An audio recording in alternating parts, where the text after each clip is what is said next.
24वें श्लोक से भगवान ने यज्ञ को बताना आरंभ किया।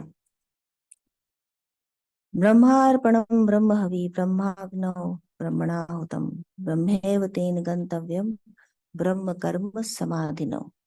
इस महत्वपूर्ण श्लोक से भगवान ने यज्ञ को बताना आरंभ किया।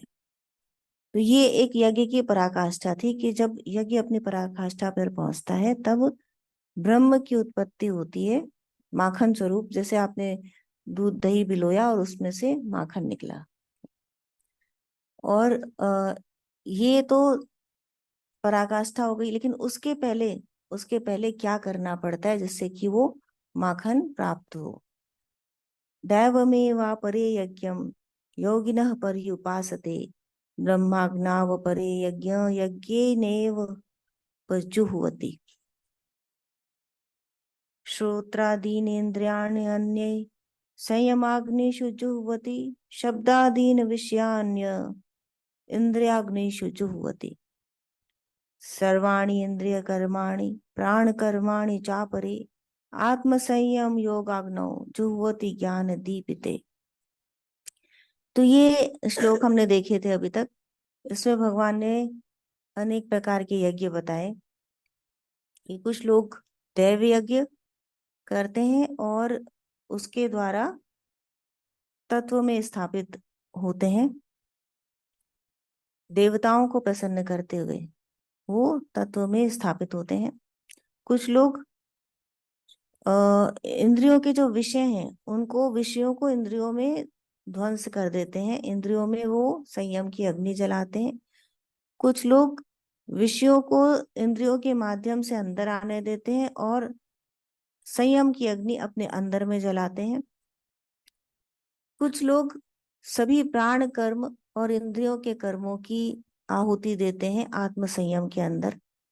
तो इस प्रकार ज्ञान की ज्वाला से जो यज्ञ प्रज्वलित है उसमें सभी विषयों का वो आहुति दे देते हैं, अर्पण कर देते हैं। अब 28वां श्लोक देखिए। द्रव्य यज्ञास तपो यज्ञा योग यज्ञास तथा परे स्वाध्याय यज्ञान यज्ञांश्च यतयः संशित व्रताः। अपाने जुह्वति प्राणम प्राणे पानम यत् तथा परे प्राणापान गतिरुद्ध्वा प्राणायाम परायणाः।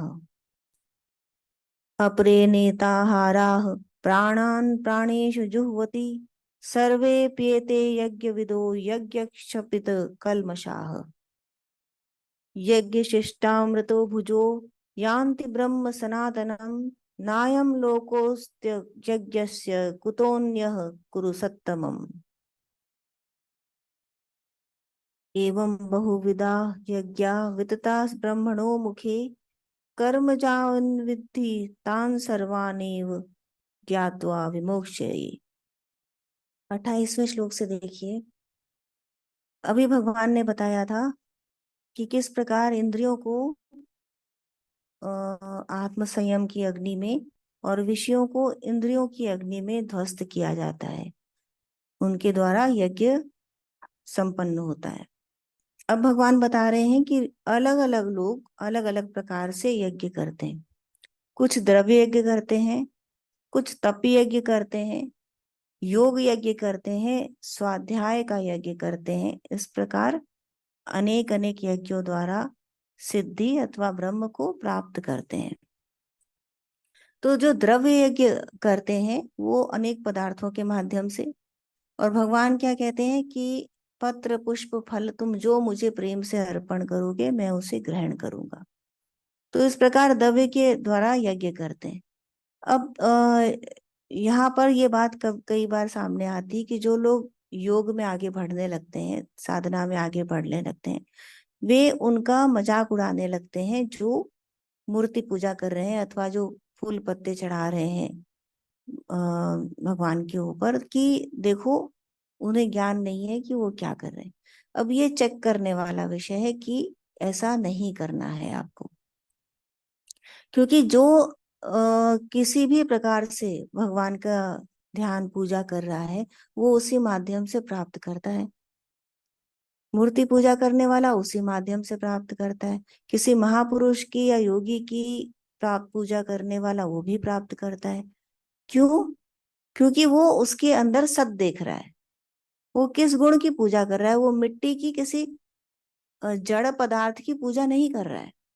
उसके अंदर जो भगवत स्वरूप है वो उसकी धारणा कर रहा है, उसकी पूजा कर रहा है, और अपने तरीके से उसे जो लगता है ठीक उस तरीके से पूजा कर रहा है। तो वो उसी में सत की प्राप्ति करता है। यदि सभी प्रकार का पूजा पाठ छोड़ करके आप केवल निराकार की साधना कर रहे हैं और निराकार को आप जानते ही नहीं, उसे देख ही नहीं पा रहे, सो यू आर नोवेयर।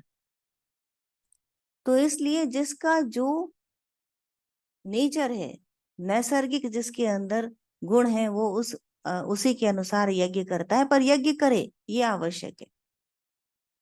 तो कुछ लोग द्रव्य के माध्यम से यज्ञ करते हैं, कुछ तप के माध्यम से यज्ञ करते हैं। अनेक प्रकार से वो तपाग्नि को प्रज्वलित करते हैं और तप यज्ञ करते हैं।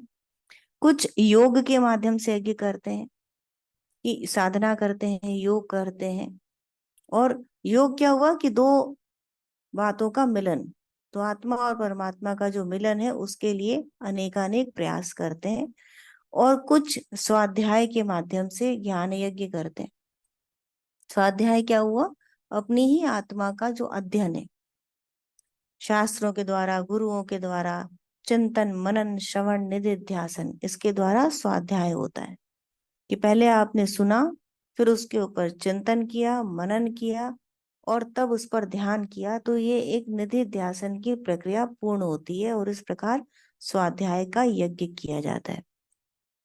तो इन अनेक प्रकारों के यज्ञों के द्वारा ब्रह्म के लिए उपासना की जाती है।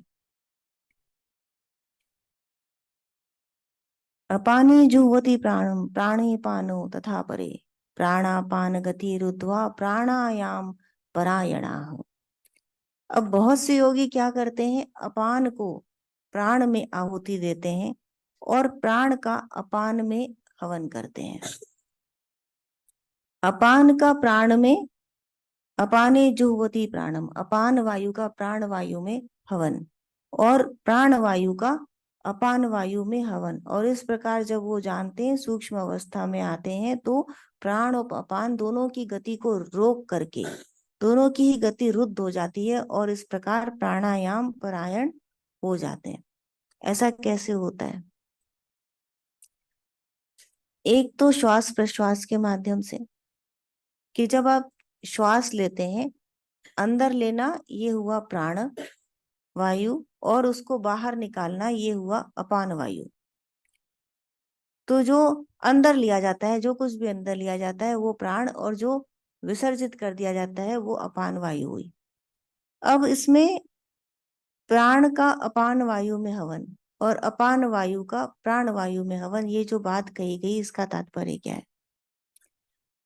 तो इसकी अड़गड़ानंद जी बहुत सुंदर व्याख्या करते हैं कि जो भी कुछ बाहर है, योगी जनों द्वारा देखा गया है कि जो भी कुछ बाहर है, तो उसके अनेक लोगों के जो सोच विचार हैं, उसके सूक्ष्म अणु वातावरण में स्थित रहते हैं, तैरते रहते हैं। तो जब आप श्वास लेते हैं, अंदर खींचते हैं, तो उनके विचारों के अणु आपके अंदर प्रवेश करते हैं और आपकी अपनी स्थिति है उस पर प्रहार करते हैं। तो ये हुआ, हमने श्वास खींची और साथ में अनेकानेक विचारों को अंदर लिया। और जब हमने श्वास छोड़ी, तो हमारे अंदर जो स्थित है विचार, संकल्प या वृत्तियां, उनको हमने बाहर छोड़ा। तो हम ये किया करते हैं, this is the normal procedure what we everybody does. लेकिन जो योगी जन है वो क्या करते हैं कि जब वो अंदर से बाहर से अंदर श्वास खींचते हैं, तो बाहर के विचारों को, संकल्पों को अंदर ग्रहण नहीं करते। उनका हवन कहाँ कर देते हैं? वो जहां अपान वायु है वहां उनका अपने चित्त के अंदर उनका हवन कर देते हैं। और अंदर के जो संकल्प और विचार है उनको वो बाहर प्रक्षेपित नहीं करते, क्योंकि अंदर उनका हवन वो प्राण वायु में कर देते हैं। तो जब एक दूसरे के अंदर हवन हो जाता है, तो वो उनका निरोध हो जाता है, रुक जाता है, प्राणोपान उनकी गति रुक जाती है। तो न श्वास अंदर आती है और न प्रश्वास बाहर जाती है। तो अंदर ही अंदर चलती रहती है ये प्रक्रिया, जिसको प्राणापान की का हवन हुआ, ये यज्ञ हुआ। और इस प्रकार से इस महान यज्ञ के द्वारा वो प्राण और अपान की गति को रोक करके ब्रह्म को प्राप्त करते हैं, योग में प्रतिष्ठित रहते हैं। तो अभिप्राय क्या है कि बाहर का जो संसार चल रहा है वो उनके मन पर प्रभाव नहीं डालता, उनके मन की गति निरुद्ध हो जाती है। तो कार्य जो कर रहे होते हैं वो केवल यंत्रवत उनके कार्य चलते रहते हैं, लेकिन बाहर जो कुछ भी स्थित है वो उनके अंदर प्रभाव नहीं डालता, क्योंकि वो संकल्प लेते ही नहीं, बाहर से जो कुछ भी चल रहा है उसको अंदर ग्रहण ही नहीं करते। और उनके अंदर वृत्तियां इतनी स्थिर हो चुकी होती हैं कि वो अंदर वाले विचारों को बाहर जाने ही जाएंगे कैसे, जब अंदर विचार स्फुरण ही नहीं हो रहा तो बाहर जाएगा कैसे। तो इस प्रकार गति को अवरुद्ध किया जाता है, प्राणापान को, गति को। तो एक उत्तम प्रकार का यज्ञ होता है जहां पर योगी ब्रह्मनिष्ठित हो जाता है।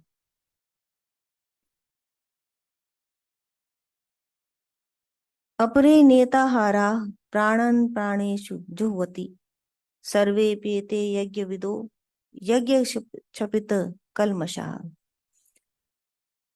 अब इसमें क्या बता रहे हैं कि नियत आहार के द्वारा प्राण ही प्राण में वो हवन करते हैं, नियत आहार। तो इसका अर्थ ये नहीं कि वो डिसिप्लिन के साथ में खाना खा रहे हैं। उनका आहार क्या हुआ कि पांचों इंद्रियों से आपने जो भी कुछ ग्रहण किया वो आपका आहार है। आपके मन ने उस आहार को खाया और इस तरह से आपका शरीर और आपका स्वभाव बना उससे पोषित होकर के। तो अब क्या बता रहे हैं भगवान कि उन योगियों का जो आहार है वो बहुत नियत होता है, उन्हें पता होता है कि क्या उनको अंदर लेना है, क्या उन्हें अंदर नहीं लेना है। इंद्रियों के माध्यम से उनकी इंद्रियां स्वच्छंद विचरण नहीं करती, उनके नियंत्रण में होती हैं। और जब इंद्रियां नियंत्रण में है तो जो आहार खाया जा रहा है वह भी नियंत्रण में है। और इस प्रकार प्राण ही प्राणों में आहुति होने लगती है, क्योंकि जो अपान है, जो अंदर से जो संकल्प विचार है वो नहीं उठ रहे, और केवल ऊपर ही ऊपर प्राण ही प्राणों में घूमते रहते हैं। और बहुत ही नियत आहार पर इस प्रकार योगी चलता रहता है। तो एक अद्भुत यज्ञ उत्पन्न होता है, और इस प्रकार सभी यज्ञ क्षपित कल्मषा, सभी पापों का नाश हो जाता है, उनके प्राचीन कर्मों का नाश हो जाता है और यज्ञ में स्थापित हो जाते हैं। और जिसे अवशेष रूप में छोड़ता है वह अमृत है।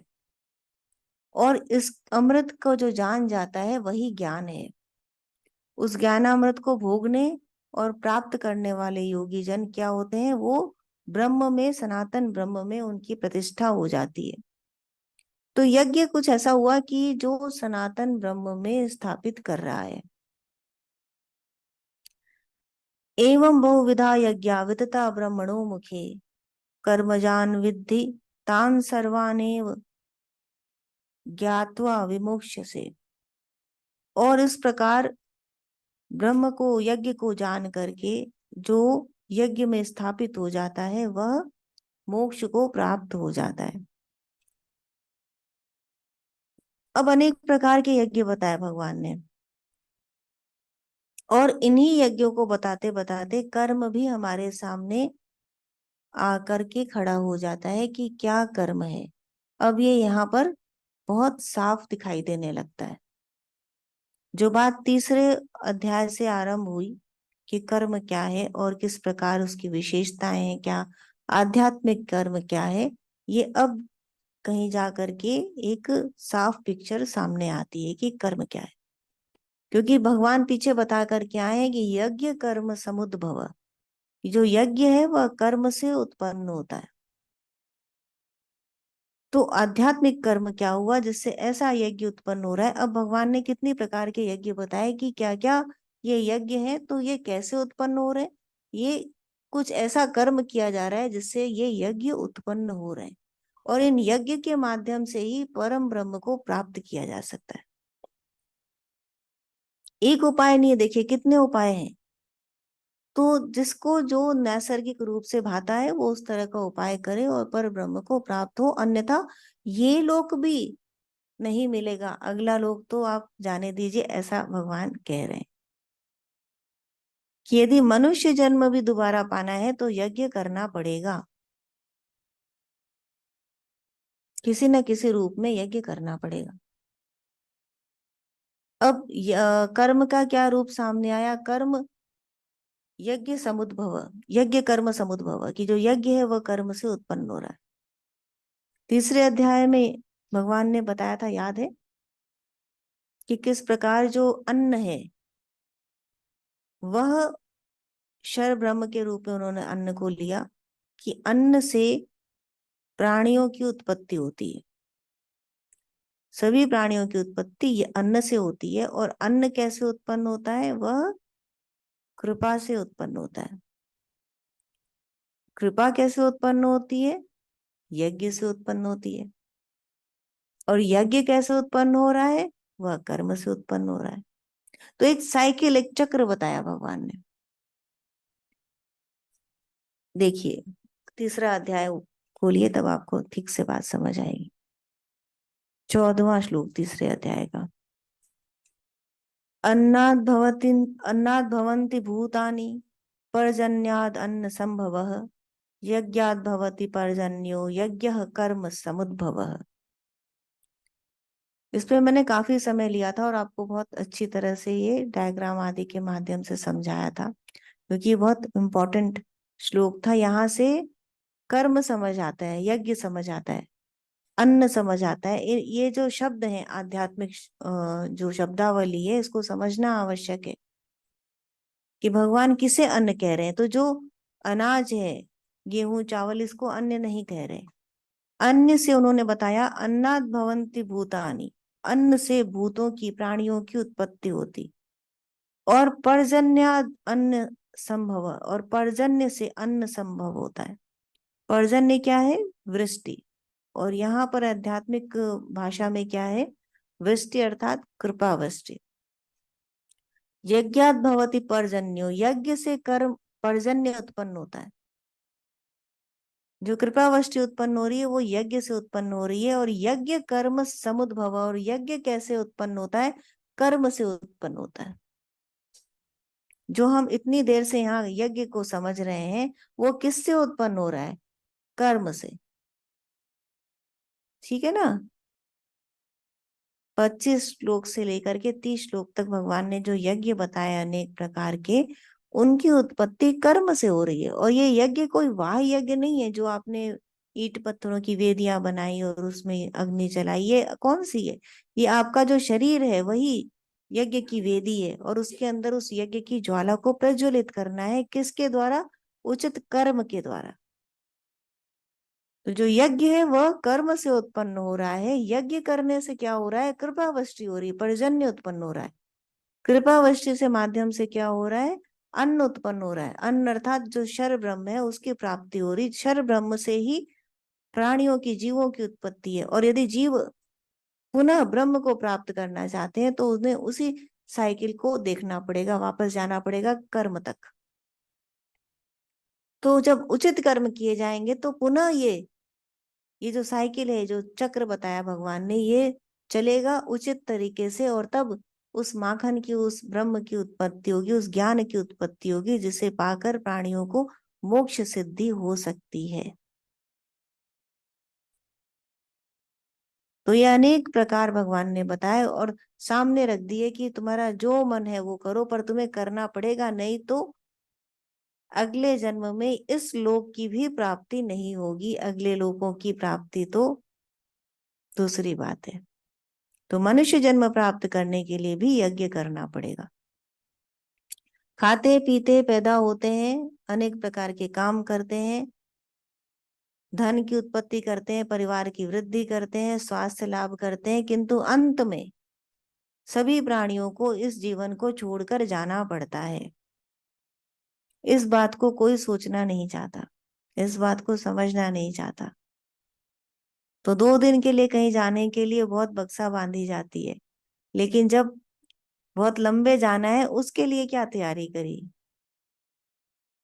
ये जो शरीर है ना 5-6 फीट का, ये भी यहीं रह जाना है।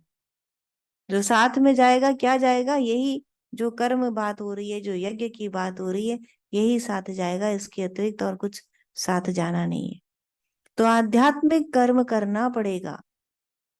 तुम नहीं करोगे तो तुमसे तुम्हारी प्रकृति कराएगी। कब करोगे? जब विपत्ति आएगी, जब दुख होंगे तब करेगा। तब हर मनुष्य करता है, तब भगवान याद आते हैं सबको। अपने अपने रूप में भगवान याद आते हैं। और जो भगवान को पे यकीन नहीं करता इन एनी फॉर्म, चाहे वो क्राइस्ट का पुजारी हो या मुस्लिम हो, एनी इन एनी फॉर्म, या कोई ऊर्जा का उपासक हो, यदि उसको कुछ भी नहीं दिख रहा है तो फिर उसके लिए ये केवल मनुष्य मनुष्य ही सत्य है, और उसकी स्थिति बहुत ही दयनीय है। तो ऐसे तो लोग जल्दी से यहाँ भारत में नहीं होते, जो ऊर्जा को भी ना माने, जो किसी भी ऐसी सत्ता को ना स्वीकारे कि जो है नहीं। ऐसे लोग नहीं होते, मुझे आज तक एक भी नहीं मिला। छोटे बच्चों की भी इतनी क्लास ली, बड़े लोगों की भी इतने सेशंस हुए, बट ऐसा कोई भी नहीं मिला जो किसी भी रूप में किसी भी सत्ता को ना माने। तो यदि ऐसा कोई व्यक्ति होगा तो उसकी बहुत दयनीय स्थिति होगी। तो उस सत्ता को, उस सत्य को जानने के लिए ये यज्ञ करने होंगे। अब जैसे आप लोग जब श्वास क्रियाएं करते हैं, ध्यान लगाते हैं, तो किस प्रकार का यज्ञ होता है? क्या आपने ध्यान किया, चक्रों के माध्यम से ध्यान किया, तो दैवी यज्ञ हुआ, जहां पर देवताओं के रूप में चक्र आपकी मदद करते हैं, और आप विभिन्न चक्रों के माध्यम से प्राणायाम करते हैं, और प्राणोपान को पाने का प्रयास करते हैं, उस स्थिति पर पहुंचने का जहाँ प्राण अपान में, अपान प्राण में, अथवा प्राण ही प्राण में स्थित हो जाए, उस स्थिति को पाने का प्रयास किया जाता है। लेकिन वो स्थिति इतनी जल्दी प्राप्त नहीं होती। तो प्रयास उत्तम होना चाहिए और सच्चा प्रयास होना चाहिए तब। अब साथ साथ क्या करना है कि समस्त इंद्रियां जो विषयों में घूम रही हैं, उनको रोकना है विषयों से टकराने से। अब क्योंकि जितने लोग यहाँ पर हैं सभी गृहस्थ में, इसलिए इंद्रियां तो विषयों में जाएंगी, और उनको विषयों को अंदर आने भी देना पड़ेगा यदि आपको गृहस्थी में रहना है तो वहां आकर के ये कोई हलचल न मचा सके, इसके लिए आत्म संयम की अग्नि अंदर जलाकर रखनी पड़ेगी कि विषय आए और वो अंदर ध्वंस हो गए। देखिए, इस बात को समझने के लिए आपको एक एग्जाम्पल देती हूँ। एक कल्पना कीजिए, आप सभी लोग, कि आपको खाने की कौन सी वस्तु बेहद पसंद है, उसका ध्यान करिए, याद करिए, लिखिए मत, आप सोचिए कि आपको खाने की क्या वस्तु पसंद है। एनीथिंग, जो भी आपको पसंद है। किसी को इलायची पसंद होती है, किसी को सुपारी पसंद होती है, किसी को रसगुल्ला पसंद होता है, एनीथिंग। अचार खटाइयाँ पसंद होती हैं, है ना? तो जस्ट रिमेम्बर, मुझे बताने की आवश्यकता नहीं है, आप अपने मन में ध्यान करिए। अब बहुत अच्छी तरह ध्यान करिए उसका, फॉर अ सेकेंड। मन किया खाने का? मन किया खाने का? किया ना मन खाने का? क्योंकि बहुत बेहद पसंद है तो खाने का मन किया। अब यहीं पर इसे रोकना है, ये प्रैक्टिस है। अर्जुन ने पूछा ना भगवान से कि आपने तो बताया, लेकिन ये करें कैसे, बहुत डिफिकल्ट है। तो भगवान ने क्या कहा? अभ्यास और वैराग्य। तो इस यज्ञ को समझाने का प्रयास कर रही हूं मैं आपको कि एक तो बात वो हुई कि अब मुझे नहीं पता आपको क्या क्या चीजें पसंद है। चलिए, मान लीजिए जैसे नींबू है या इमली है, ऐसी चीजें सामने देख करके खट्टेपन का एहसास होता है। तो वो खट्टापन, आपने नींबू देखा, इमली देखा, आपको खट्टेपन का मुंह में एहसास होता है। बहुत लोग को, जिनको बहुत प्रिय होता है, तो मुंह में पानी आ जाता है। अब ये कितने स्टेप्स में हुआ कि आपने नींबू देखा, आपकी आंखों ने नींबू देखा, और उस नींबू के खट्टेपन का एहसास मन में उतरा, और तब वहां पर आपको मुंह में पानी आया। इतने स्टेप्स हुए। तो एक बात क्या हुई कि नींबू को आपकी आंखों ने देखा, आंखों में ही अग्नि प्रज्वलित है, आंखों में ही संयम की अग्नि प्रज्वलित है। उसने उसके खट्टेपन का एहसास आने ही नहीं दिया, वहीं ध्वंस हो गया विषय। ये गृहस्थ के लिए थोड़ा दिक्कत है, क्योंकि फिर वो सभी काम सुचारू रूप से नहीं कर पाएगा शायद। तो उसके खट्टा, उसके एहसास को, नींबू खट्टा है इस एहसास को अंदर आने दिया। अब यहाँ पर आत्म संयम की अग्नि प्रज्वलित करी। तो जो विषय है और इंद्रियां हैं जिन्होंने उस विषय को देखा और जाना, लेकिन खट्टेपन का एहसास कि वो खट्टा है ये तो एहसास हुआ, लेकिन उसका जो रिवर्ट, एक जो रिवर्स एक्शन था कि मुंह में पानी आना खट्टेपन को देख के, ये नहीं आया, क्योंकि आत्म संयम की अग्नि में वो ध्वंस हो गया। तो यहां पर आकर के रुक गया। Got it? ये प्रैक्टिस की जाती है दो तरह से। जैसे योगीराज का एग्जाम्पल था कि वो नॉनवेज खा रहे थे और उन्हें एहसास ही नहीं था कि वो क्या खा रहे हैं। तो उनका क्या, उनकी स्थिति क्या थी कि इंद्रियां केवल भ्रमण कर रही हैं, कुछ भी अंदर नहीं आ रहा। वहीं सब कुछ संयम की अग्नि में सब कुछ ध्वंस है, आंखों में ही सब कुछ ध्वंस है, जीभ के ऊपर ही सब कुछ ध्वंस है। जो खाया वो नथिंगनेस, वो उसमें ब्रह्ममय हो गया, जो खाया सब ब्रह्ममय हो गया। एक और जो आपको एग्जांपल देती हूँ ना, कि एक महात्मा जा रहे थे, उन्होंने कीले खा ली अपने शिष्य को दिखाने। तो क्या हुई वो कीले?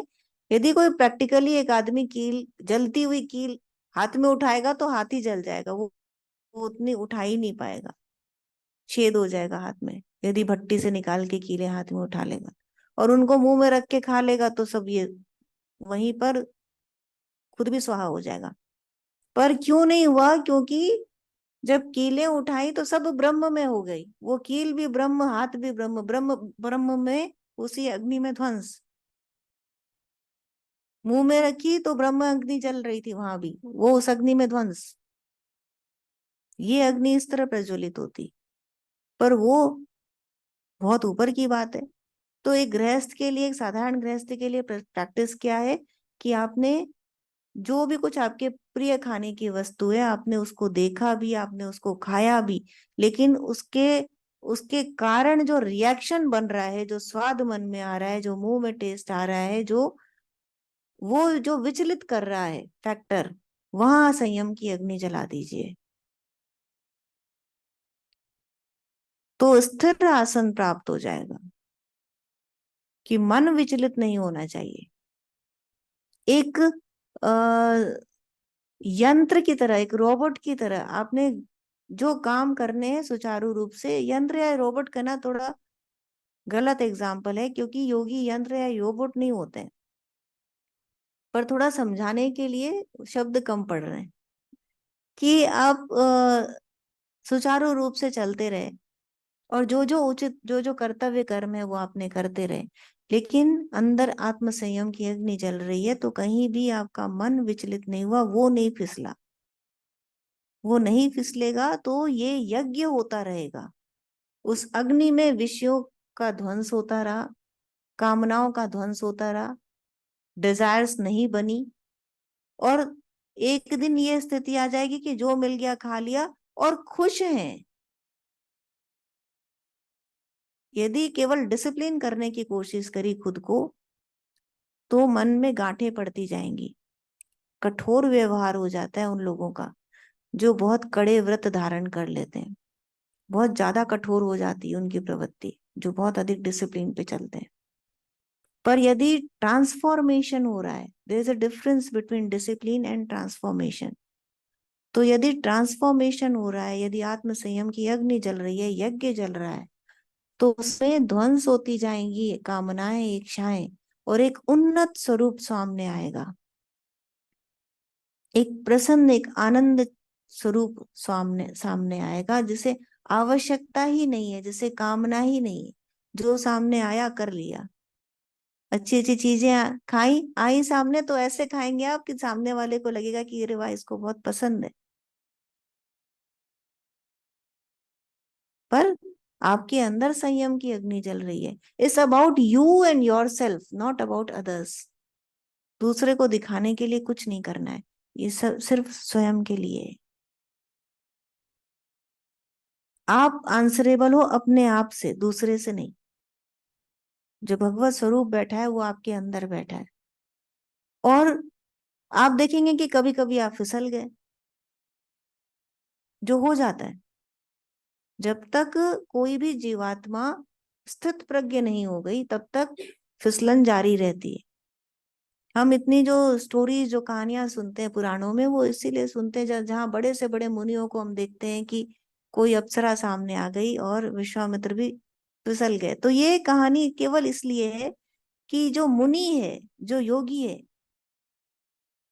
मुनि अर्थात जिसने आंतरिक जो मौन, जिसका दृढ़ हो चुका है, जिसके अंदर वो वाचाल मन नहीं बोल रहा, वो मुनि, वो भी विषयों के सामने आने से पिघल जाता है।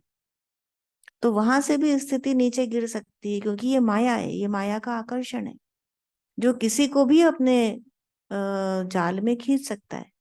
फिर चाहे वो नारद मुनि हो, विश्वामित्र, कोई भी। तो साधारण घर गृहस्थ की बात ही क्या, वो उसके चारों तरफ तो ऐसे ही माया इतनी नाच रही। तो उससे बचाता कौन है?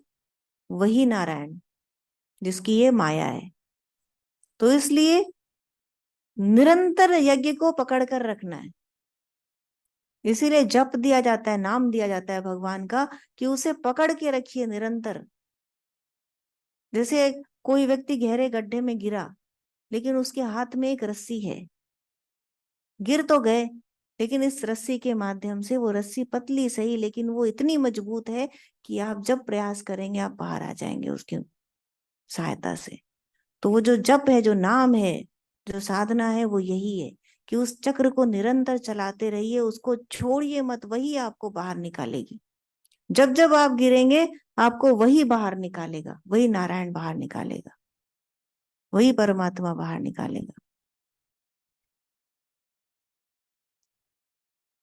तो किस तरह होती है? जैसे भगवान का नाम है। अब इन यज्ञों में भगवान ने जप यज्ञ को नहीं बताया। किस लिए नहीं बताया? क्योंकि वो जो श्वास की बात कर रहे हैं, वो श्वास ही जप है। ओम पे प्रतिष्ठा बाद में भगवत गीता में भगवान बताते हैं ओम के लिए, कि यह मेरा ही नाम है, मेरा ही स्वरूप है। तो यह क्या है? यह श्वास श्वास में उसी की ध्वनि है, नाम की ही ध्वनि है। जब आप जप करते हैं तो पहले कैसे होता है? जप बोल करके, तब माला दी जाती है, क्योंकि जीभ चल रही है। तो माला के माध्यम से आप जप करिए। और जब वो कंठ में उतरने लगता है तब हम कहते हैं कि आप माला अब त्याग सकते हैं, क्योंकि आपके कंठ में उतर गया। तो अब ये मध्यम हो गया, मध्यमा कहते हैं उसको। अब चल रहा है अंदर अंदर, और जीभ नहीं चल रही, कंठ में मंत्र जप चल रहा है। इसके बाद जब और अंदर उतरता है तो श्वास में उतर जाता है मंत्र। फिर श्वास, प्रत्येक श्वास, चाहे वो इनहेलेशन हो या एक्सहेलेशन हो, श्वास हो या प्रश्वास हो, उसमें क्या चल रहा है? उसमें जप चल रहा है, भगवान का नाम चल रहा है। तब क्या होने लगता है? जब अंदर जा रहा है वो, वह भी कृष्ण नाम है। जो बाहर आ रहा है वो भी कृष्ण नाम है, चाहे कृष्ण हो, राम हो, एनी एनी फॉर्म समझ लीजिए। तब क्या हुआ? प्राणपान का यज्ञ कैसे हुआ? कि बाहर के संकल्प अंदर नहीं आ सके, क्योंकि अंदर क्या आ रहा है? अंदर भगवान का नाम आ रहा है। और जो अंदर है वो बाहर जा रहा है, तो अंदर से बाहर क्या जा रहा है? भगवान का नाम जा रहा है। आपके चित्त में विभिन्न वृत्तियां उठ नहीं पा रही, क्योंकि उसमें केवल केवल और केवल भगवत नाम है। तो जो भी दसों इंद्रियों के माध्यम से कार्य हो रहे हैं, उनका इस एसेंस से, इस भगवत नाम से कोई जुड़ाव नहीं है। वो केवल संसार संसार के अंदर कार्य कर रहा है, गुण गुण गुण ही गुणों में बरत रहे हैं। लेकिन जो आंतरिक सत्ता है वह निर्गुण में उसकी स्थापना हो चुकी है। Got it? तो इस तरह ये यज्ञ पूर्ण होते हैं और उनके माध्यम से जैसे मथनी चलती है, जब तक मक्खन अलग न हो जाए आप मथनी चलाते हैं कि नहीं चलाते? अलग होने देते हैं उसे, तब तक मथनी चलाइए। एक बार जब अलग हो गया, ज्ञान अलग और संसार अलग, तो फिर नहीं मिलेगा आपस में, फिर नहीं मिलेगा। जब जब आपकी बुद्धि, जब जब आपका मन चलायमान होगा, तब तक वो स्टोरी याद रखिएगा नारद मुनि की, कि भगवान ने कैसे उनको, नारद मुनि को माया दिखाई और वही बाहर ले आए। क्षणांश में वही बाहर ले आए जो नारद मुनि को लगा उन्होंने एक जीवन जी लिया, बच्चे बच्चे सब हो गए उनके, राज्य मिल गया, सब कुछ हो गया, लेकिन क्षणांश में भगवान बाहर ले आए कि तुम पानी लेके नहीं आए, मैंने तुम्हें पानी लाने भेजा था। तो जब जब पैर फिसलेंगे, तब तब वो आपका हाथ थाम लेगा। आपका काम क्या है? केवल आपको अंदर मथानी, यज्ञ की मथानी चलाते रहना है। और यही जो आध्यात्मिक कर्म है उससे ही यज्ञ की उत्पत्ति हो रही है। तो यहाँ पर आकर हमको कर्म, यज्ञ, संसार, जीव और परमात्मा का संबंध सब यहाँ पर समझ में आ जाता है कि क्या करने कह रहे हैं भगवान और किस प्रकार करने कह रहे हैं और उससे क्या प्राप्ति होगी। ये सब कुछ एक आईने की तरह साफ होकर के सामने प्रकट हो जाता है। जय श्री कृष्ण।